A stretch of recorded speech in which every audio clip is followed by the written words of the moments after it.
Let me just preface this by saying I actually detest 180 hand cannons. They're squishy, they leave red bars half dead, target acquisition is all wonky to compensate for higher rates of fire. I all around just have a bad time when one of these things is in my hands, usually. However, Season of the Worthy brought with it a new hand cannon, and I thought it would be a great way to showcase a brand new series that I've started called Community Curation, where I dissect gun rolls and determine whether or not they're even worth anything, which, for the record, a large majority of world drops are definitely not. Now, before we get into this, I wanted to let you know that DIM will actually tell you whether or not any of your drops are community curated rolls. Any of your curated guns will have a little thumbs up icon on the bottom of them.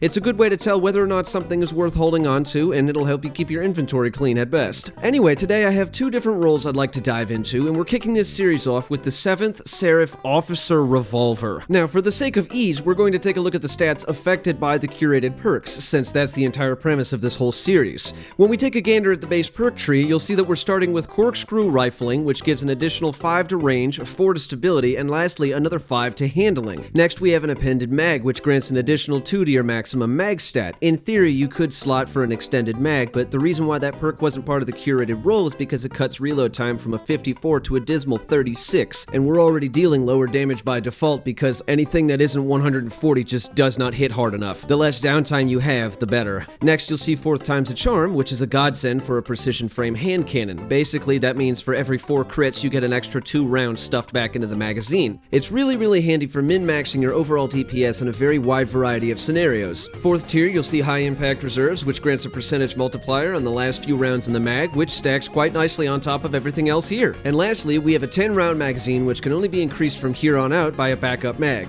Now, I don't need to get into how hand cannons work. If you're playing this game, then you already have a general idea as to why and how they're used. What this creates is a genuinely versatile hand cannon that you can use in almost any scenario, but its highlight shows itself with sustained damage. So you have both 4-tac and HIR, which means if you slot a backup mag on this, you can min-max your DPS something fierce, kind of like squeezing the last bit of toothpaste out of the bottle or, shaking it once or twice before you zip your pants up. Instead of just yapping on about it, I figured I'd just, kind of show you.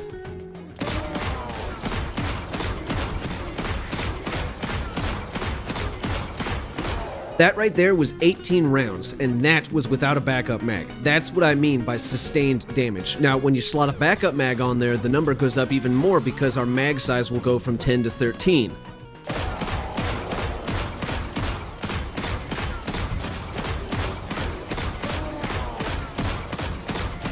This time we slammed 23 rounds right into this knight's mouth hole. You can increase your overall DPS with high energy fire, but that's a whole different can of worms and requires you to build around stacking charges. So the basis of this roll: high magazine capacity, sustained damage over time for instance activities where hitting crits is easy, also increasing the damage further at the bottom of the magazine because of HIR. It makes for an exceedingly flexible firearm that can be used for almost any scenario, be it basic ad clearing or sustained damage on boss targets if you're out of heavy for whatever reason. I wouldn't recommend that honestly, but you get my meaning here. It's fast on reload, stable enough to where you aren't breaking your wrists trying to control it, and even though we're not dealing the max precision multiplier, only sitting at a 1.5 as opposed to an aggressive frame's 1.8, the speed at which the gun moves in fluid motions without any real hassle or forced input from the player can compensate for that in certain situations. Overall, this is a really good gun that's meant for sending large amounts of rounds downrange at a specific target based on its perk trees. This is a great PvE roll, and if you come across it or something remotely similar to it,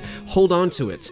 Or don't. I'm not your real father, and thus I can't make you do anything, only offer wisdom and words of advice. Now, the whole reason anybody brings a hand cannon with them is because they're agile, easy to fire, and sure to hit. Target acquisition and hidden stats like accuracy play a much larger role in hit confirmation when firing a hand cannon. The easiest way to describe it is that it feels like each round fired is significantly larger than something from an auto rifle or a sidearm, so it seems like enemy hitboxes are bigger, which translates to easy shot. This next roll sacrifices mag size for reload time and stability. Now, when you look at the trees, the first tier has small bore, which gives an additional 6 to range and a 7 to stability. Next, we've got flared magwell for an extra 5 in stability, bringing it and the gun's reload time to a total of 68. And by that, I mean both stats stats are now sitting at a total of 68 individually. I just realized how weird that sounded when I read it off my script. For tier 3, we've got Firmly Planted, which buffs accuracy, stability, and handling when you're crouched, which could make this a decent contender for PvP, but honestly I wouldn't know because that is 100% not my thing at all. I absolutely detest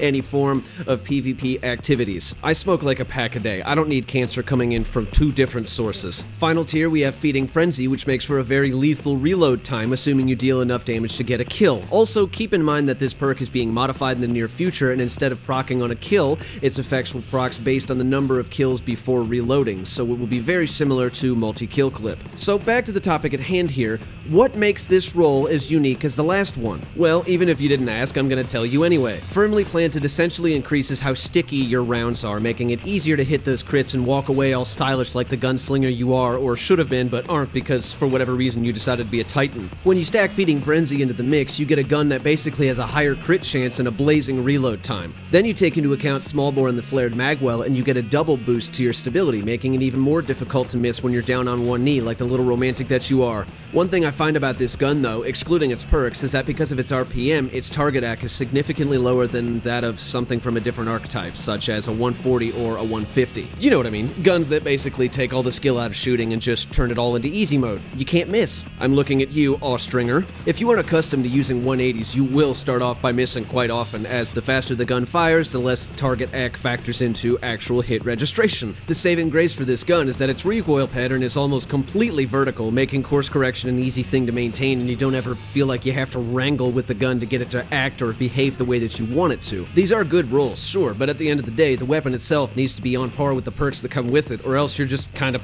firing a dud. That being said, this gun is great, just not my taste in RPMs is all, because I'm kind of old and set in my ways. I've had a blast with it, however, and I don't want to talk about how many I farmed just to get these specific rolls. It's kind of sad. Overall, I just really feel like I'm losing out on something big when I take a hit on a mag size. Mag size directly translates to total theoretical damage dealt, so the more you have, the harder you can theoretically hit, in essence. If I had to choose one, I would definitely take the first one. I can handle a lower load time with Chains of Woe, because Hunter, and for no other reason. Let me know in the comments if you like this new series, if I should do more, what guns you might want to see, or if this whole thing just sucked ass and it's a waste of my time.